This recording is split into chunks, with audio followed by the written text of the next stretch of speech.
Bismillahirrahmanirrahim. Assalamualaikum warahmatullahi wabarakatuh. Alhamdulillahilladzi anzala as-sakinata fi qulubil mu'minin liyazdadu imanan ma'a imanihim. Summa hadahu hidayatul Qur'anil Karim ila siratim mustaqim. Asyhadu an la ilaha illallah wahdahu la syarika lah wa asyhadu anna Muhammadar Rasulullah la nabiyya ba'dah. Faqala Allah ta'ala fil Qur'anil Karim, a'udzu billahi minasy syaithanir rajim. Bismillahirrahmanirrahim. Laqad khalaqnal insana fi ahsani taqwim. Shadaqallahul azim.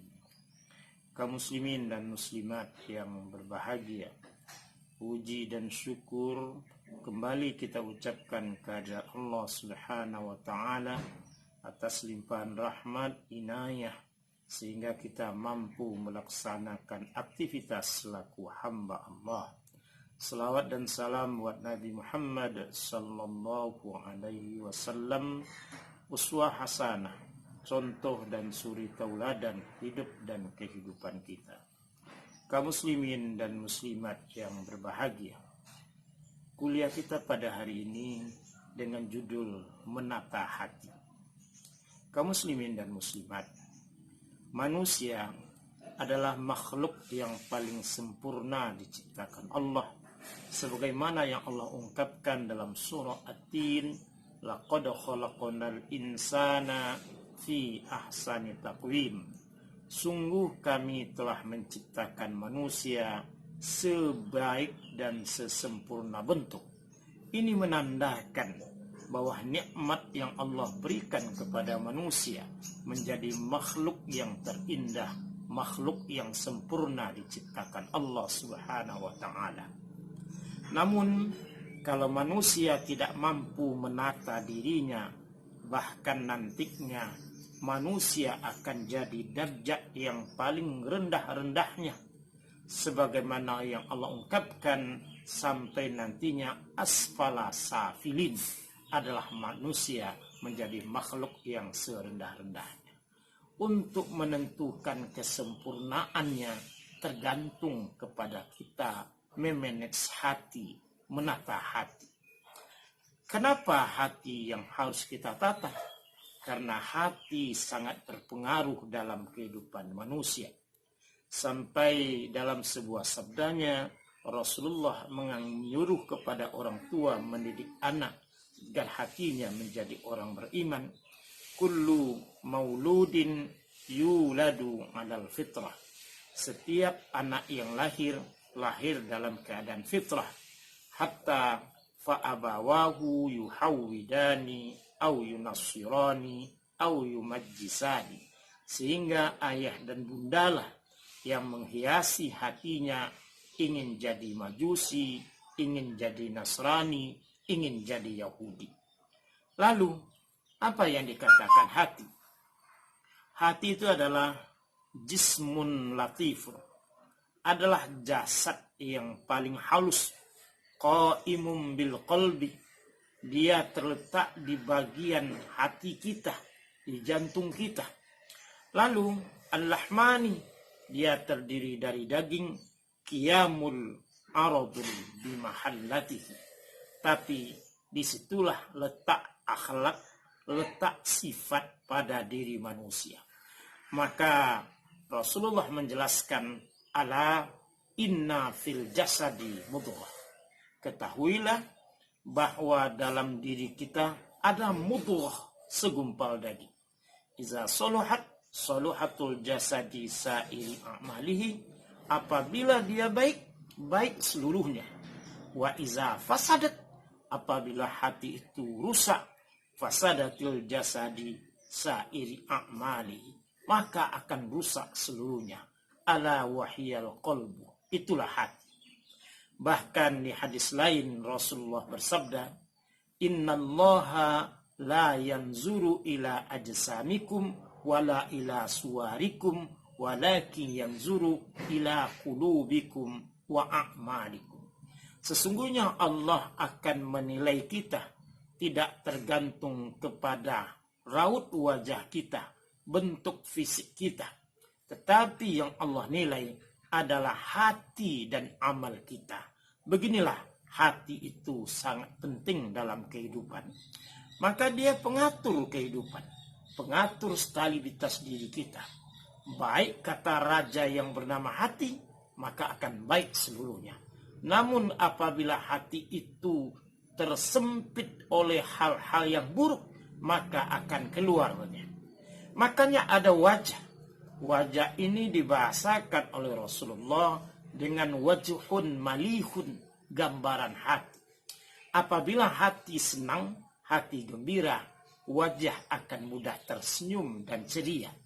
Namun ketika hati sedang luka, hati sedang rusak, sulit untuk tersenyum dan ceria kepada orang lain. Begitulah kalau kita tidak menata hati. Maka yang dikatakan oleh Allah, kita bukan buta penglihatan. Kebanyakan kita buta hati. La ta'mal absar. Mereka tidak buta penglihatan. Walakinna ta'mal qulub. Tapi mereka adalah buta hatinya. Lalu, hati itu setidaknya ada 4 macam. Sebagaimana yang Allah katakan, al-qulub arba'ah. Hati itu ada 4 macam. Pertama, qalbun ajradu fihi sirajun yazharu fazalika qalbul mu'min. Hati yang bersih, bersinar laksana lampu. Itulah hati orang-orang yang beriman, menjadi penerang bagi sekelilingnya, mudah menerima kebenaran, mudah kembali ke jalan Allah. Itulah hati orang-orang beriman. Bukankah Umar bin Khattab pernah satu kali ketika mengetahui adiknya mengikuti agama Muhammad, ingin dia untuk membinasakan Muhammad. Tetapi ketika dia akan berangkat ke rumah Arqam bin Abi Arqam, lalu seseorang mengatakan, kenapa engkau bunuh Muhammad? Adikmu saja sudah masuk Islam. Lalu dia pulang ke rumahnya, menanyakan ke adiknya. Ketika adiknya menjawab, dia memukuli adiknya, dibantu suaminya pun dikalahkan. Tapi disitulah Allah buka hatinya. Terjatuhlah mushaf Al-Quran yang ditulis di pelepah-pelepah korma oleh adiknya. Ternyata dia memegang itu, disuruh mandi. Ketika mandi dia baca, Toha ma anzalnal Quran litashqa illa tazkiratan liman yakhsha. Toha, hanya Allah yang maha tahu. Ma anzalnal Quran litashqa. Al-Quran kami turunkan bukan untuk menyulitkan, illa tazkiratan liman yakhsha, melainkan Al-Quran pedoman bagi orang yang harap kepada Allah.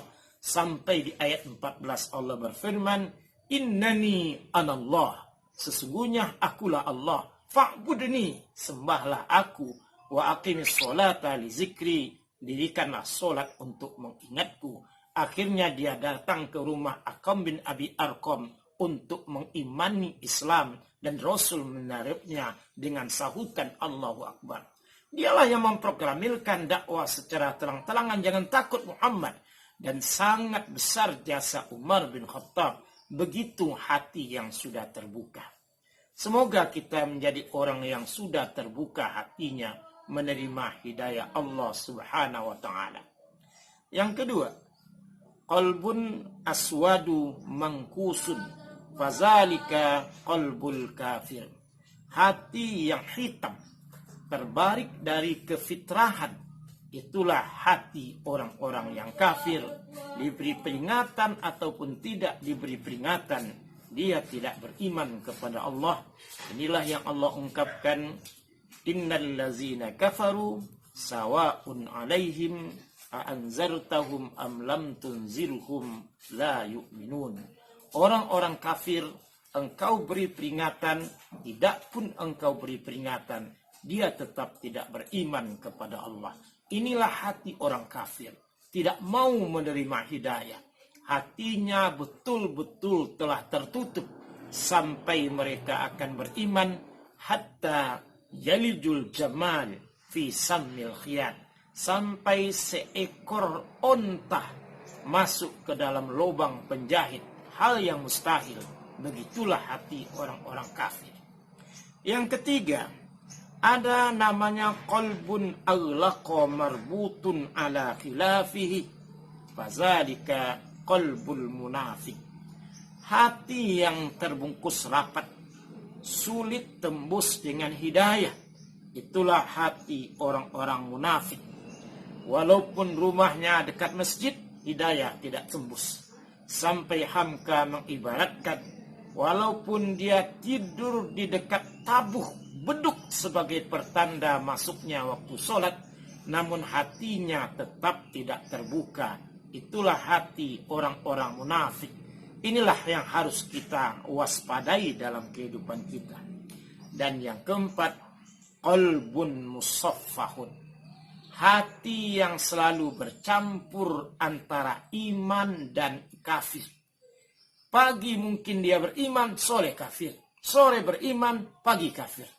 Inilah yang Allah katakan, innal ladzina amanu summa kafaru summa amanu summa dadu kufra.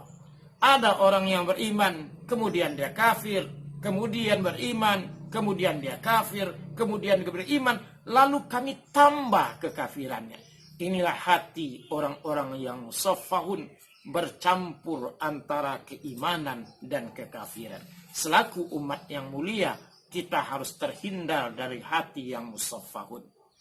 Semua kita berkeinginan qalbun salim, hati yang bersih, hati yang menyelamatkan kita dari kekafiran. Lalu bagaimana agar menata hati ini jadi bersih? Pertama, ikatlah diri kita, hati kita itu selalu dengan iman dan tawakal. Rasul mengatakan, engkau hidup di atas muka bumi ini laksana nelayan, kasafinah, yang akan berlayar. Maka jadikanlah bahtera kita itu iman, dan jadilah pendayung kita itu tawakal agar kita selamat. Maka kita berdoa kepada Allah, jadi hati yang selalu terikat dengan iman dan bertawakal. Allah mengajarkan kepada kita, Allahumma inni a'udzubika min humazatis syaitan, Rabbi ayyahdurun. Ya Allah, jauhkanlah kami dari tipu daya syaitan yang kadangkala hadir pada hati kita. Kenapa harus kita jauhi? Inna syaitan, sesungguhnya syaitan itu jasimun, virus yang akan merusak hati kita. Fi qalbi ibnu Adam ada jasimun, ada virus. Iza zakarallah, apabila kita ingat kepada Allah, khanasu, maka virus itu akan mati. Wa iza ghafalah, apabila kita lalai terhadap Allah, lupa terhadap Allah, waswasun, maka virus tadi akan beraksi. Ingin kita matikan, ingat Allah. Kalau virus kita lupa dengan Allah, virus akan beraksi. Mungkin COVID pun didatangkan Allah karena kita lupa. Maka virus tadi beraksi dalam kehidupan kita. Kalau kita beriman kepada Allah, maka virus itu akan mati. Yang kedua, hindari sekecil apapun perbuatan maksiat.